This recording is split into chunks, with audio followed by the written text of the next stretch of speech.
Today, I'm pleased to announce members of my science and technology team. Dr. John Holdren has agreed to serve as Assistant to the President for Science and Technology and Director of the White House Office of Science and Technology Policy. John P. Holdren is the resident science czar of the Obama White House. He's the head of the White House Council on Science and Technology, key advisor operating out of the new Executive Office building in Washington, D.C. This man is a Malthusian fanatic. He's a follower of Bentham and Malthus and Darwin. In other words, the main philosophers of the British Empire in the 19th century and the fountainhead of reactionary and anti-human ideology in that time frame. He's a radical environmentalist, an ecological fanatic, a green kook, a wacko, except that it's also very sinister because the implications of his belief structure and his world outlook are genocide. He is, in particular, an enemy of the traditional American point of view on the world. Holdren polemicizes in his books against people he calls the cornucopians, people who think that the bounty of nature and of production is unlimited. He says that's not true. There are limits to growth, and we have to live within those limits. He polemicizes against growthsmanship, that you can grow your way out of a crisis. According to Holdren, that door has been permanently closed on all of us. And in particular, he says he hates the moonshot mentality of the average American. And that is to say, with the right kind of national mobilization, technology, and political will, you can do just about anything, including putting a man on the moon or putting other people out into space. So Holdren is anti-American in this deep way. He is a pessimist culturally and historically. He calls himself a neo-Malthusianism. Now, the heart of his outlook is what he calls, he says that population is the root of all human problems. In other words, people pollute. Humanity is a cancer on the face of the earth. The one big problem in the ecosystem is the role of humankind. And of course, in reality, the existing ecosystem could not survive without the constant contributions of human production. It's very easy to show that. Holdren started off in the 1970s with Paul Ehrlich, who was a charlatan and an obscurantist and a crackpot who wrote the book, The Population Bomb. Ehrlich was convinced that world population was growing out of control and that this was going to lead to a breakdown of human civilization sometime in the late 20th century. And it goes together with the campaign of the limits of growth, the Club of Rome, Aurelio Peccei, and the rest of these people. This is kind of the intellectual milieu that Holdren comes out of. Now, there was no population bomb. It's just not true. It never happened. Population in Europe is falling, if you just look at the self-renewal of these populations. Same thing in Japan, same thing in Russia. They've all got a demographic problem which has nothing to do with overpopulation. It has to do with shrinking population. China has demographic problems that were caused by going along with this two-child per family policy. The U.S. would be experiencing demographic decline if it weren't for the flow of immigrants into the country. So there never was a population bomb, but Holdren does not revise or change his pseudoscientific outlook because of this. Population is the problem. Now, he looks around the world, writing in the early 1970s in one of his textbooks, and he says, some countries have so much population that they ought to be triaged. We should cut them off, give them no more food aid, no more credit, no more help of any kind. Well, what are the countries? He says India is probably on the list. India, hundreds and hundreds of millions of people, and Holdren says, cast them into the outer darkness. Then Bangladesh, with a couple of 100 million people, Holdren says, for sure, Bangladesh has got to be triaged. Give them nothing. Now again, the note of genocide. the idea that whole countries should be consigned to doom puts Holdren in a league which is far beyond Hitler in terms of the number of victims that these policies would result in. He hates science and technology. He wants to limit science and technology. He regards them as a threat to what he thinks of as the social order, and also to the crackpot views of charlatans and fakers like himself. He says he wants to create a science court that would decide which inventions could be put into practice and which would have to be banned. This is unbelievable. This would essentially strangle the source of human progress and consign us all into a stagnation and ruin, which would never end. Holdren believes that there's a world optimum population, or carrying capacity. Now, the idea of carrying capacity comes from the writings of a Venetian kook by the name of Gianmaria Ortes, O-R-T-E-S, writing in 1790 or thereabouts. Ortes said that the limit of the world population was 3 billion people, and that if you went beyond that, you'd have famine and starvation and death, and it would always tend back to 3 billion people. Now, Holdren is even worse. He's more genocidal than Gianmaria Ortes. He's more genocidal than Malthus, who followed in the footsteps of Ortes. Holdren says that the optimum world population is 1 billion. Now let's pause. At the time Holdren wrote that, the world population was already 4 billion.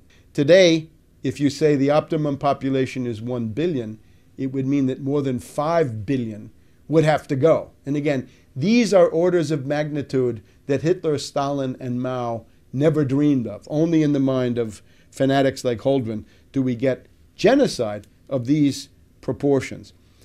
Holdren says that the big task of policy, and here the third world and developing countries should take note.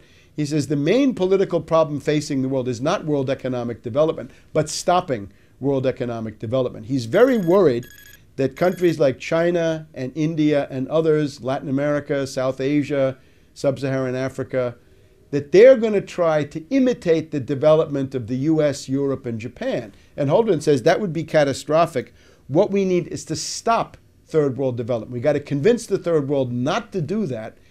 And we've got to institute de-development worldwide. In other words, turn back the clock of history, roll back progress, and go back to what amounts to pre-industrial civilization. Well, pre-industrial civilization is a lifespan of 30 to 35 years, nasty, brutish, and short, as Hobbes put it. So that's what Holdren wants for you and your family. In order to enforce this, he talks about a supranational monstrosity that he calls a planetary regime. This means a world empire, a supranational, one-world government that would attempt to control all details of human life. Would start with what he calls the global commons. That is to say, anything that impacts the air, the soil, and the oceans would become the subject of international, supranational intervention. It would be like the IMF on steroids. Instead of just economic life, it would extend to everything. Again, the temperature in your living room, the kind of car you have, the amount you get to eat, whether you have a pet. I mean, minimal details about your everyday life. For individual countries such as the US, Holdren recommends a population law which would fix the outer limits of the acceptable population. And again, what happens if you are surplus? What happens if you are declared a useful leader? He doesn't say that so explicitly, but it's clear that you wouldn't fare very well. So one of the features of a population law, in Holdren's point of view, is to regulate the size of the family. And this is what, of course, China did in the post-Mao period, the two-child per family policy. So the hand of the totalitarian state intervenes in the most intimate decisions of the family, and the realm of individual responsibility pretty much ceases to exist. Now, Holdren is willing to do just about anything to, first of all, slow the rate of population increase. That's his first goal. Secondly, to bring population into stasis or equilibrium, zero growth, but then to turn it back and have a decreasing, diminishing world population. The Chinese experience is if you do that, you're flirting with economic collapse. But Holdren doesn't care about that. He's, of course, a fanatic. So what is he willing to do? He talks about all kinds of forced sterilization. That you can have surgical interventions on males. In India, he says, there was a policy of obligatory vasectomy once you had 2 children in the family if you were a government employee. He says that's something we could think about imitating. Compulsory abortion. Think about that. That would be something that was flirted with in post-Maoist China. He wants to have licenses for birth. In other words, a woman is not allowed to give birth unless she's purchased a marketable birth license. And of course, what happens if Goldman Sachs comes in and, because women are going to want those, drives up the price 100 times so that nobody can afford a birth permit? And what happens to people that are born illegitimately, meaning without a birth permit? He wants to have things that have been done in the meantime. Norplant, I think, is an example. Subcutaneous chemical devices that are put into the flesh of women to prevent them from conceiving. So, forced sterilization, compulsory abortion, forced vasectomy, birth licenses, subcutaneous implants, all kinds of compulsory, obligatory methods. In terms of forced sterilizations, he says you could do this by putting chemicals in food and water, but he thinks that these other methods would be more effective. He also has other methods of persuasion, which are really coercion, that if you have more than 2 kids in the family, there's no more free public education for you. The 3rd kid has to pay to go to the public school. If you're living in public housing, which is the case in some countries, the 3rd kid gets you kicked out of the public housing and you become homeless. He's also in favor of violating the family by seizing babies. He says that if it's a teenager or a minor who has had an illegitimate child and there's no husband in the picture, then the government should come in and seize that child and have a policy of forced adoption to take care of that illegitimate child. You can see that Holdren is a collectivist. He is not a collectivist of the Marxist type, however. I would call him a collectivist in the tradition of Rousseau for 2 reasons.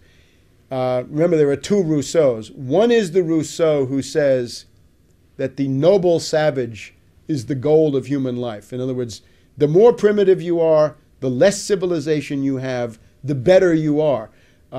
Just if you think about that, Rousseau on that basis is one of the most influential philosophers of the current time, because it basically says primitive societies are better than corrupt modern society, so we should go back to nature and go back to the ways of these underdeveloped peoples.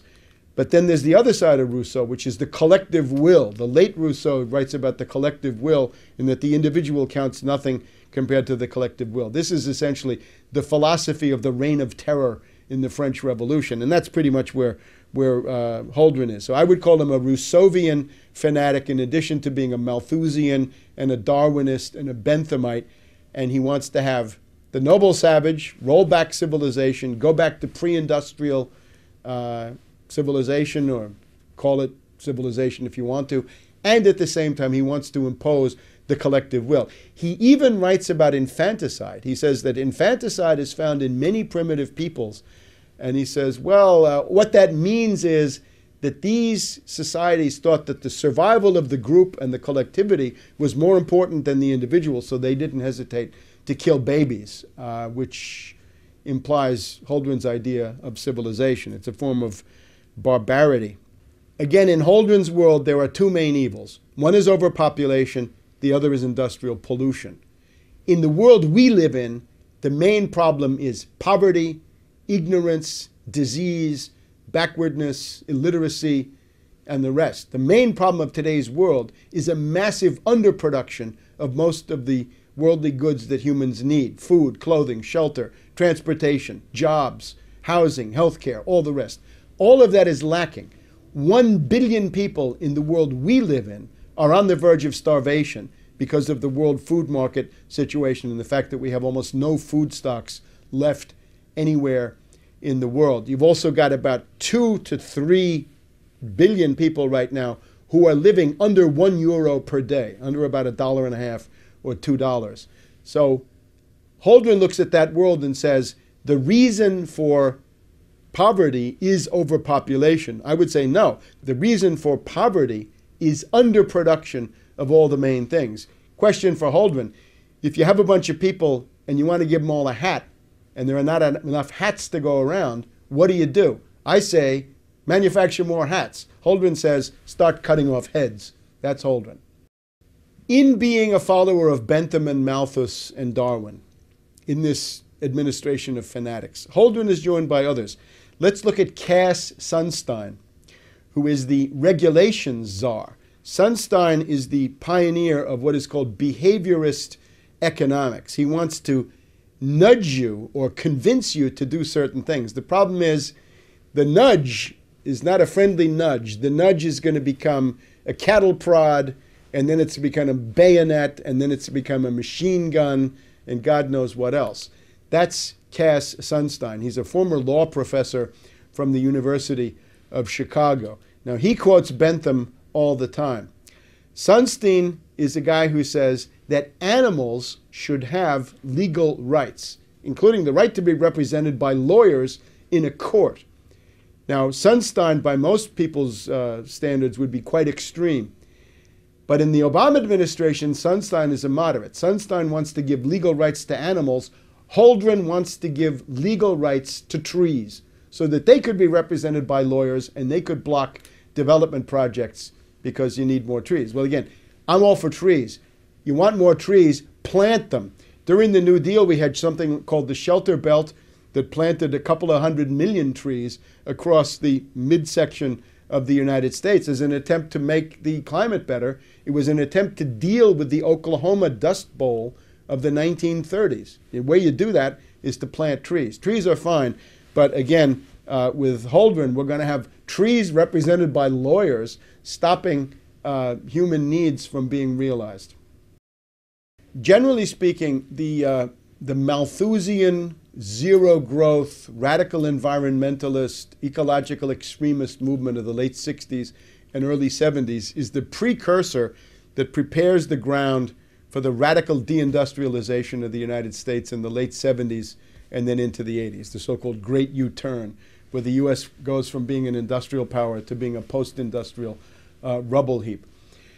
Key moment is 1968 with the foundation of the Club of Rome, Aurelio Pache and Alexander King. Alexander King once admitted that the whole purpose of the ecological movement was to stop the economic development of the third world and make sure that there would be fewer brown and black people in the world, because this was a problem for the Anglo-Saxon master race, the way he looked at it.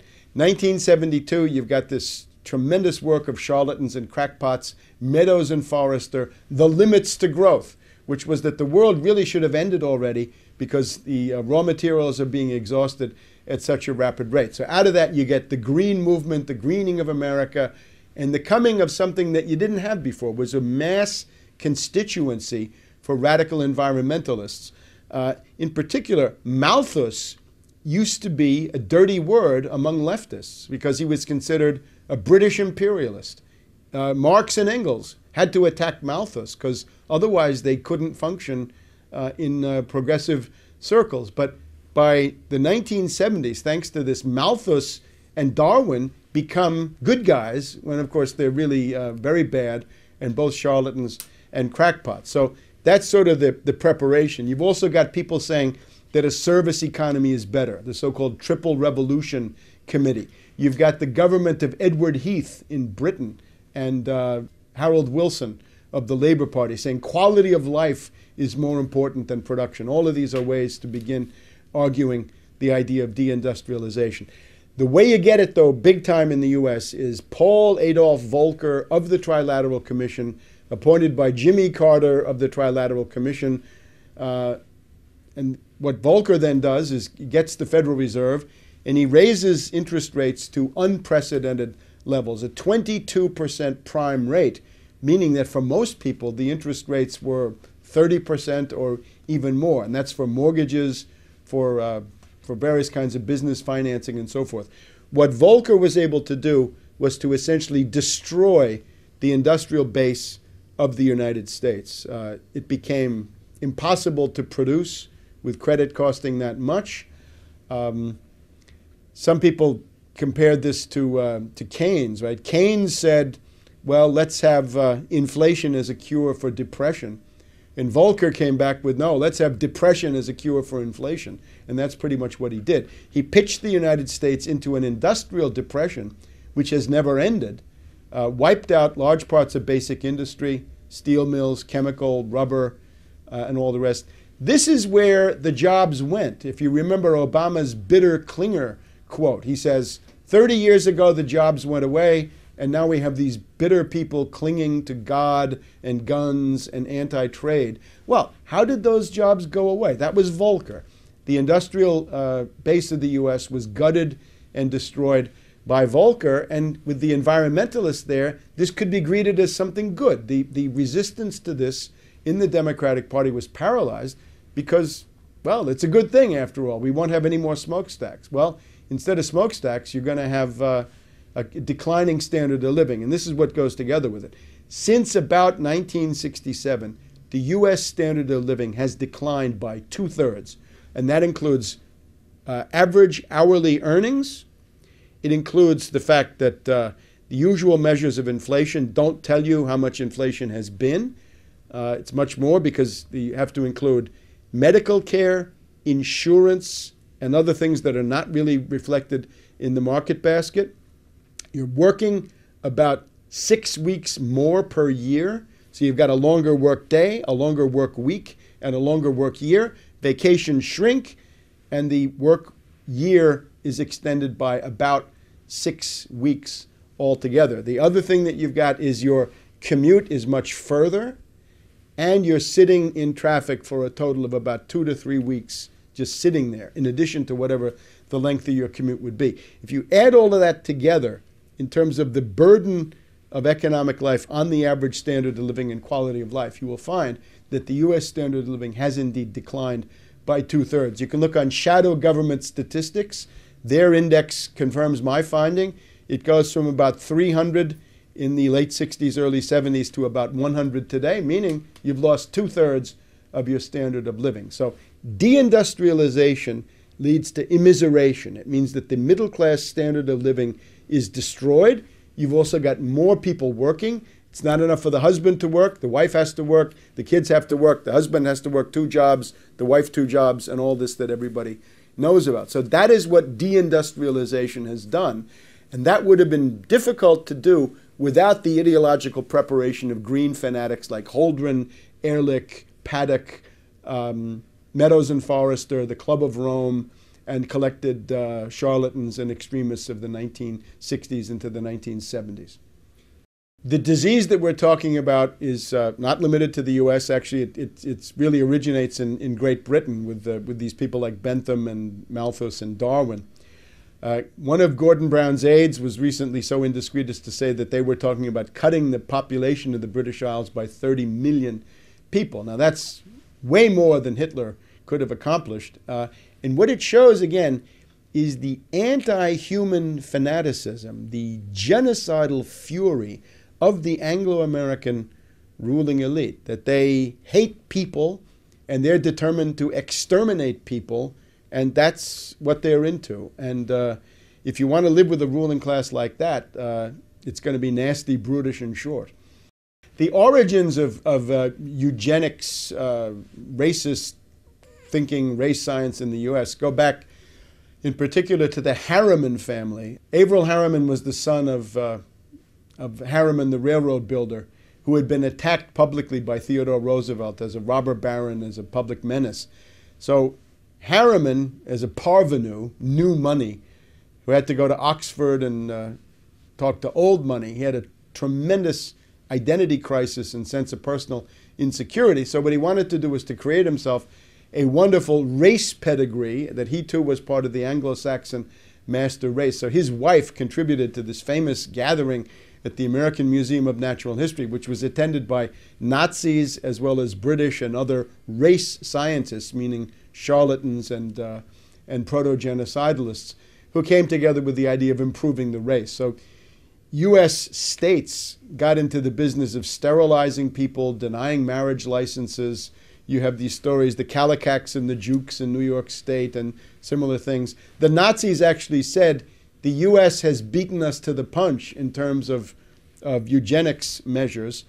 So in some ways, they were actually following in the footsteps of what Harriman and this faction had done in the United States. Now, Bush the Elder, in his first congressional term, when he was representing River Oaks, Houston, Texas, elected in 1966, it was a district that had to be tailor-made, designed for him, as part of a redistricting, so he could finally get elected after he failed to get into the Senate from Texas against Yarborough in 1964.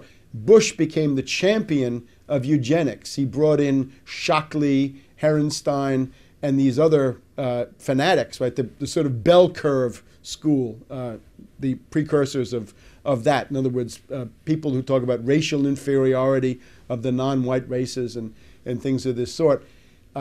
These people were outside the boundaries of respectability because of the backlash against the Nazis. But Bush the Elder did everything he could to make them respectable. He brought them to Congress. He let them lecture groups of members of the House and so forth.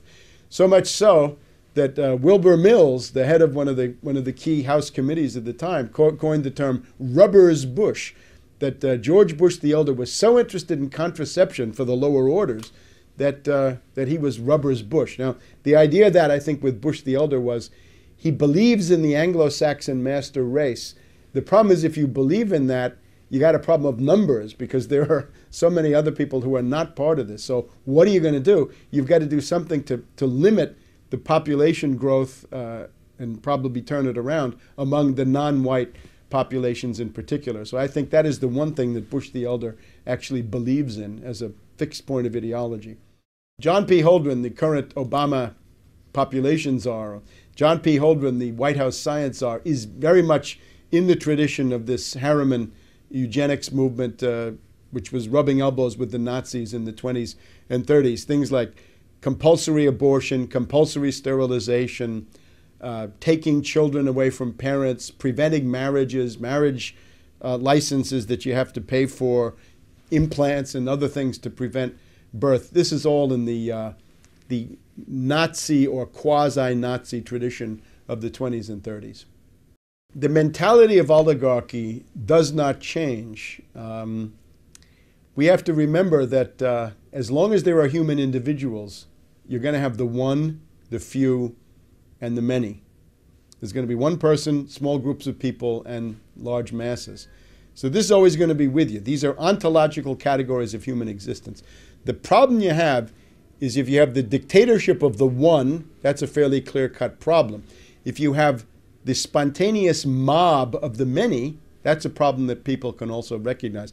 But what you tend to have in human civilization is the rule of the few, the oligarchy, the iron law of oligarchy, studied by German sociologists in the late 1900s.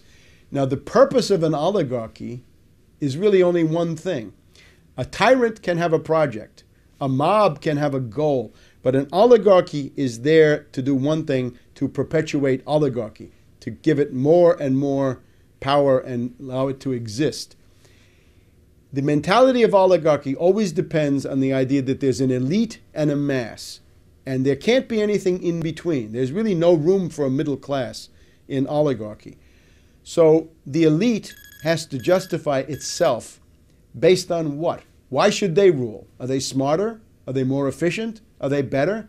They're probably none of those things. They're probably inferior in many ways. So they've got to find other ways to justify what is an irrational principle of domination.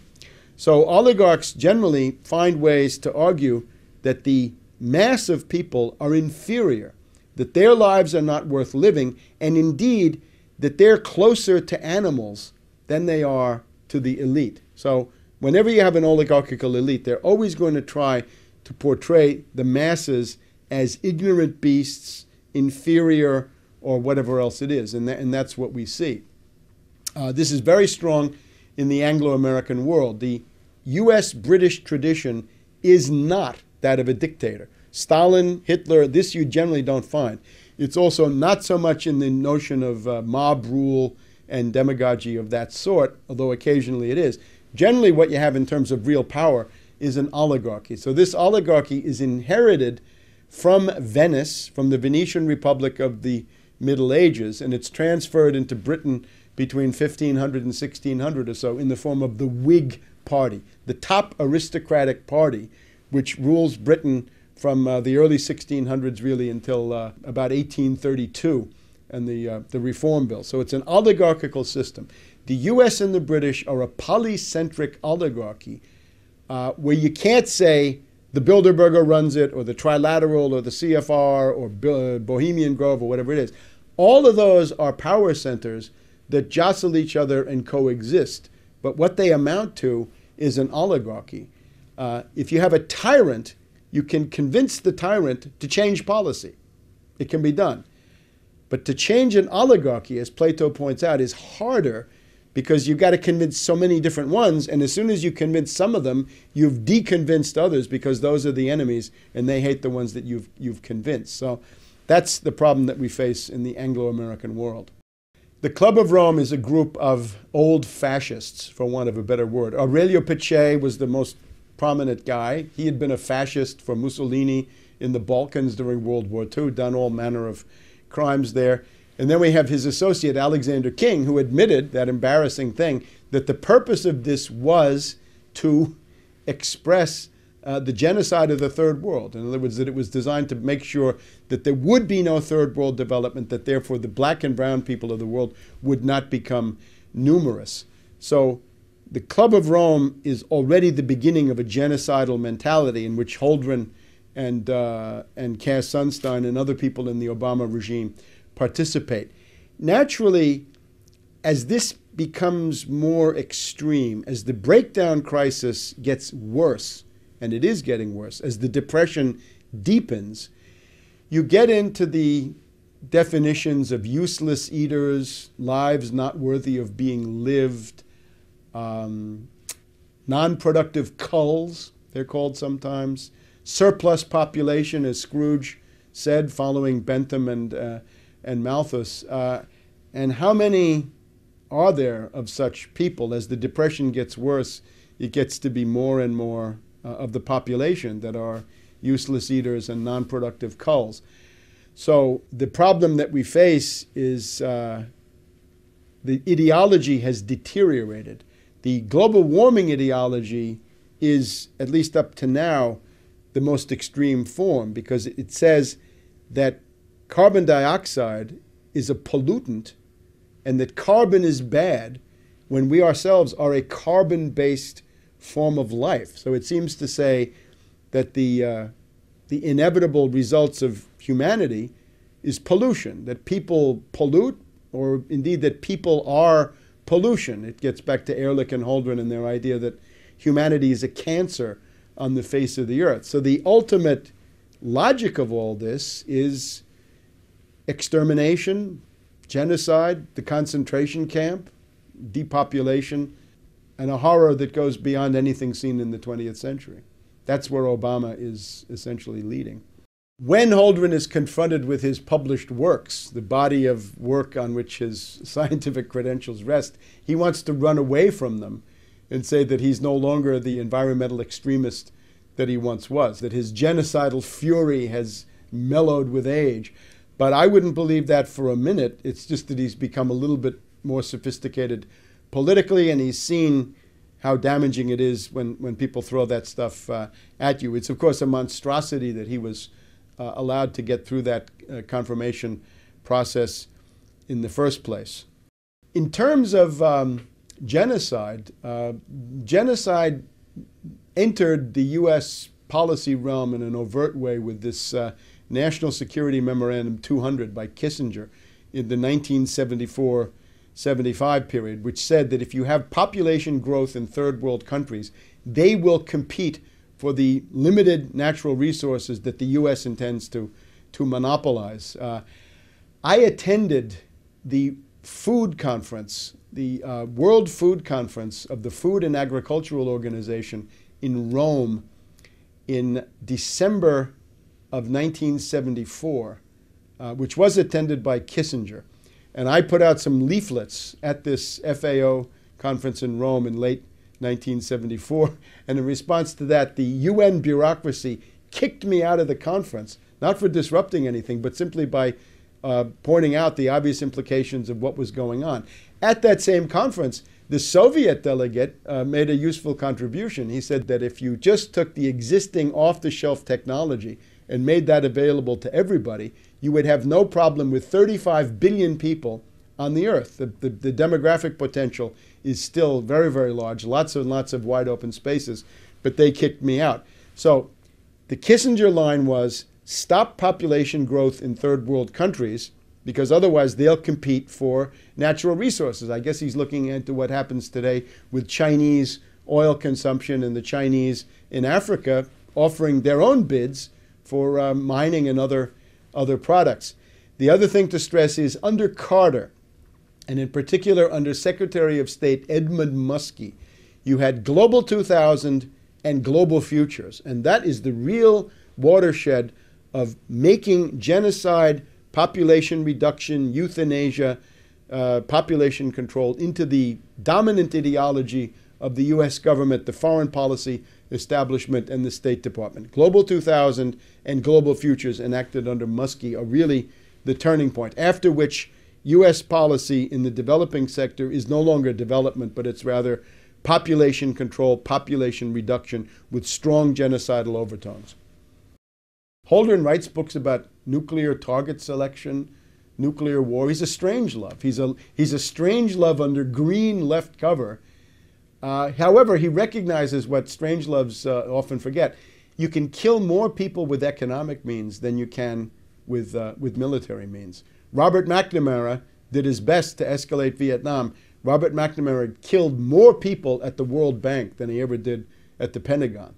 The general estimate is, well, 40,000 people a day, meaning 15, 20 million a year minimum, die as a result of the IMF conditionalities. They die of starvation, malnutrition, and diseases like diarrhea that can be cured for a few pennies. So that's the cost of the IMF-based system is already in the neighborhood of 20 million dead per year. And again, 40,000 per day. And that's an old figure. Now that we have the Depression, it's probably more like 50,000 a day or more, because the effect of the Depression is obviously to increase that figure. This is a book called Ecoscience, Population, Resources, Environment. The authors, Paul R. Ehrlich of Stanford University. This is the charlatan with the population bomb. Ann H. Ehrlich, who is an environmental fanatic in her own right. And John P. Holdren of the University of California, Berkeley, today White House science czar for Obama, published by the W.H. Freeman and Company Publishing House in San Francisco. And the edition I have here is 1977, so we're in the Jimmy Carter era. First edition, 1970, second edition, 1972. And as you can see, this is a hefty tome. This is the best part of 1,000 pages, more than 1,000 pages. If you count the index, we get up to 1,500 pages of raving, insane Malthusian drivel. And he tells you he's a Malthusian, a neo-Malthusian. He loves Darwin. He loves the struggle for existence and the survival of the fittest. And in some ways, he wants to bring that into human society. Now, the heart of the book, I think, for political purposes, has to do with the measures that Holdren proposes to implement as a means of slowing, stopping, and reversing population growth. The heart of the book, I think, starts on page 783. Population control direct measures. You've got to convince people of the necessity of reducing population. For example, one thing he quotes approvingly, a case in point was the sudden imposition in 1976 of compulsory sterilization in some states in India and for government employees in Delhi, following 2 decades of discouraging results from voluntary family planning. So let's make it involuntary, compulsory, obligatory, and we're going to come in with compulsory sterilization. Let's jump ahead to the involuntary controls. In the 1960s, it was proposed to vasectomize all fathers of 3 or more children in India. India entertained the policy of compulsory sterilization, and if they had really done it, then they would have been better off, as Holdren says. A program of sterilizing women after their 2nd or 3rd child, despite the fact that this is harder to do than a vasectomy, might be easier to implement than sterilizing men. Other than that, Holdren is interested, and again on page 787, the development of a long-term sterilizing capsule that could be implanted under the skin and removed when pregnancy is desired. Well, this is Norplant, and that's been implanted in victim populations in U.S. inner cities now for a couple of decades. One of the problems is, how do you get it out? The government puts it in, but who's going to help you to take it out? That's a little bit harder. Another proposal that Holdren is interested in, he quotes the economist Kevin Boulding, British I'm pretty sure.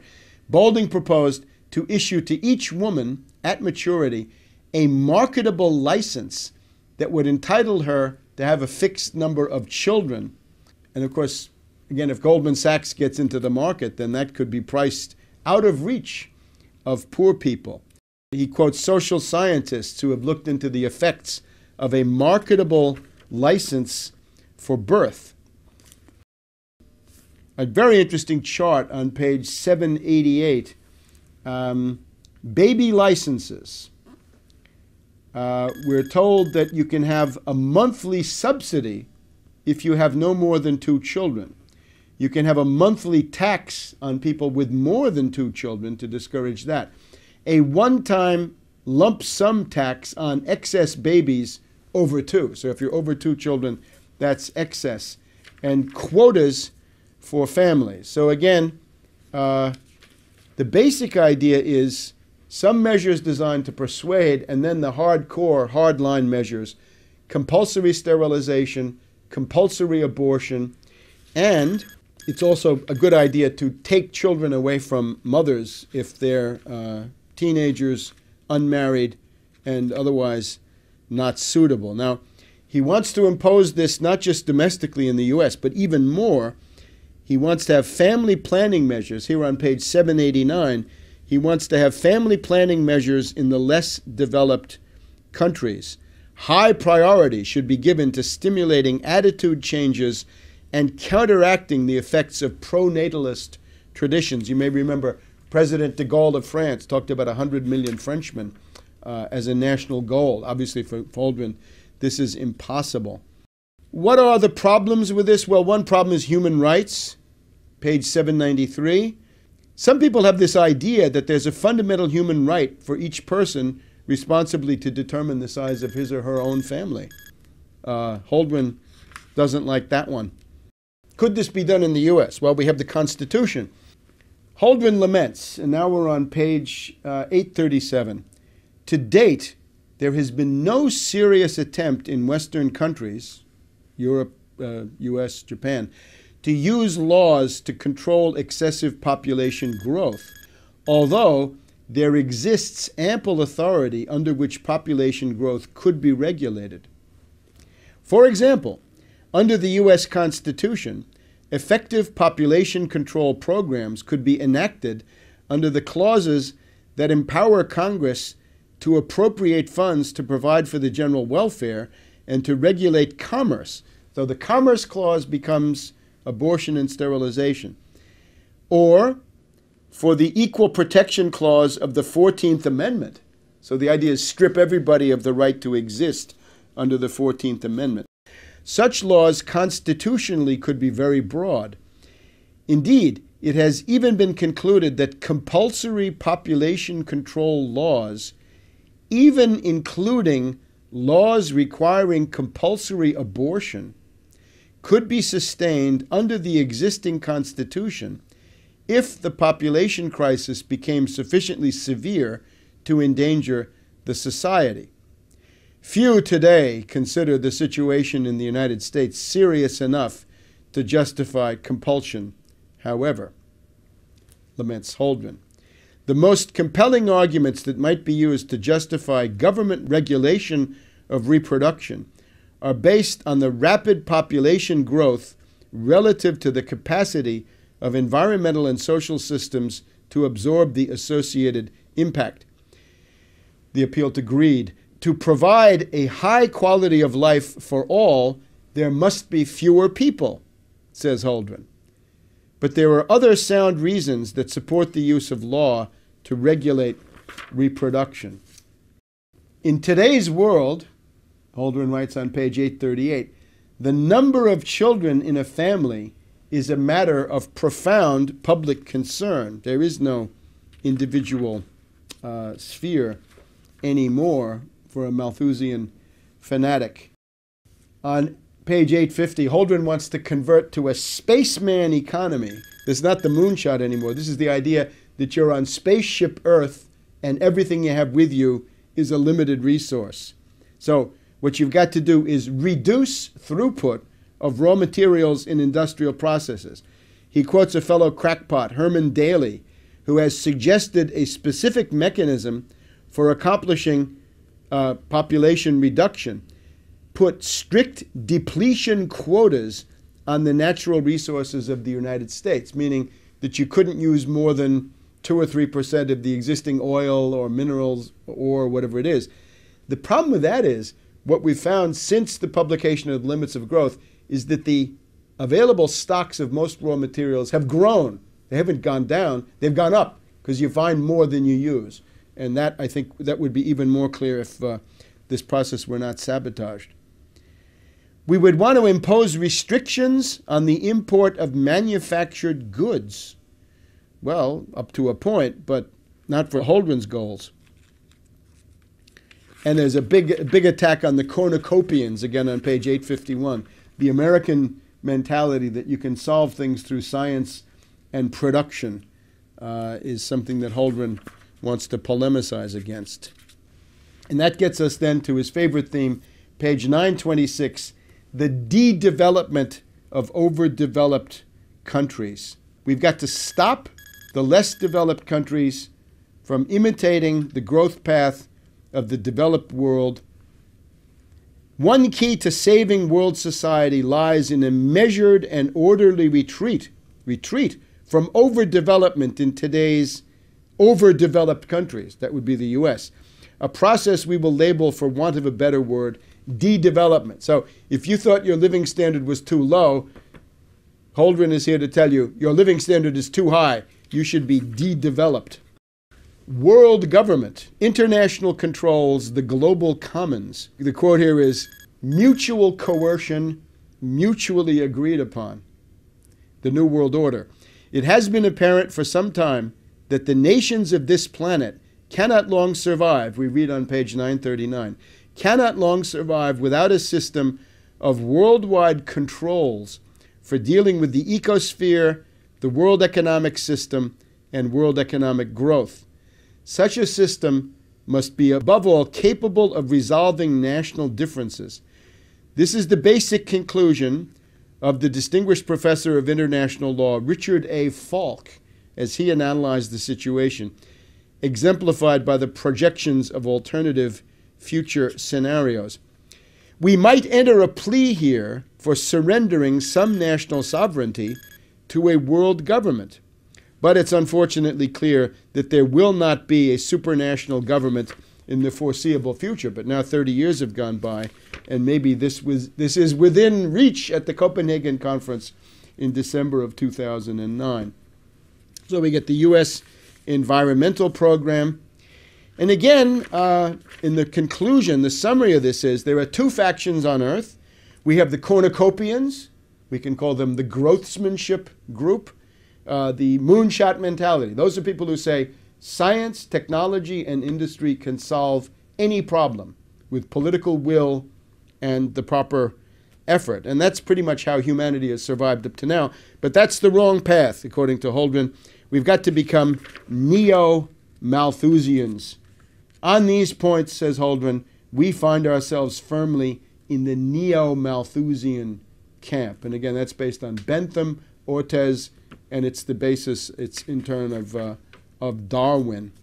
This is a cookbook for the extermination of humanity beyond what he thinks, because the essential predicament of humanity is realize progress or collapse.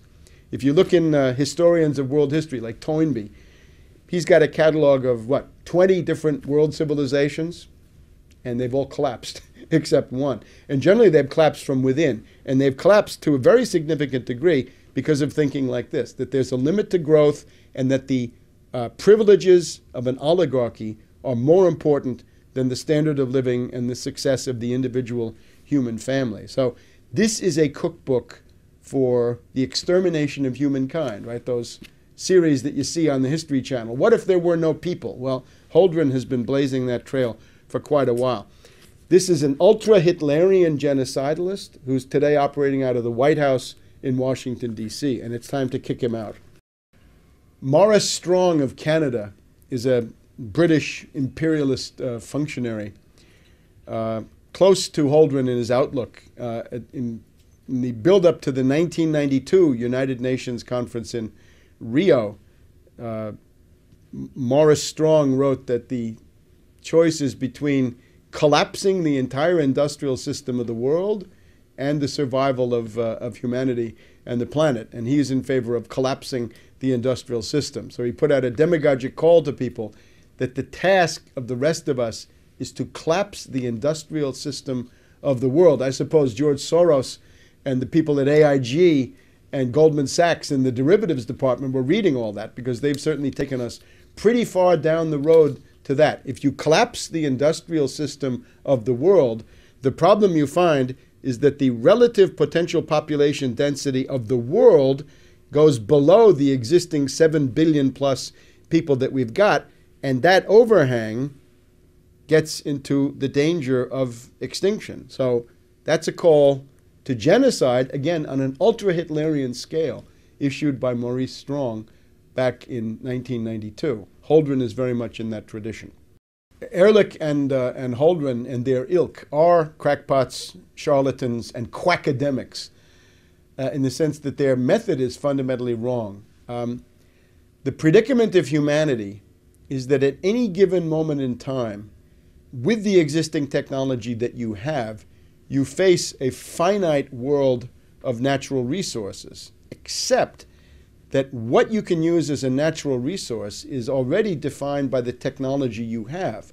So if you expand your technological repertoire and armory through scientific discovery and technological development, you can define increasing areas of the natural world as usable natural resources. And that's what we've done up to now. If wood is not enough, get coal. If coal is not convenient, get oil. If oil is not enough, get nuclear. If nuclear has problems, get thermonuclear. Look at antimatter. Look beyond, and still beyond a horizon that we can't even see at this point. The essential human condition is realize progress or collapse.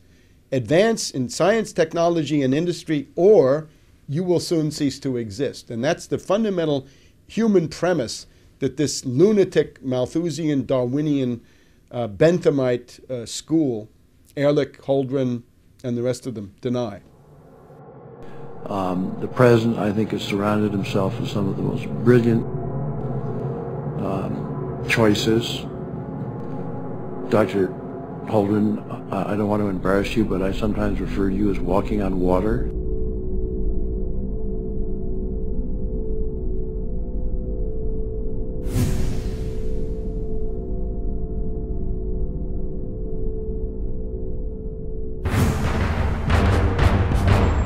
Ask yourselves, what are you doing in this time of great challenge?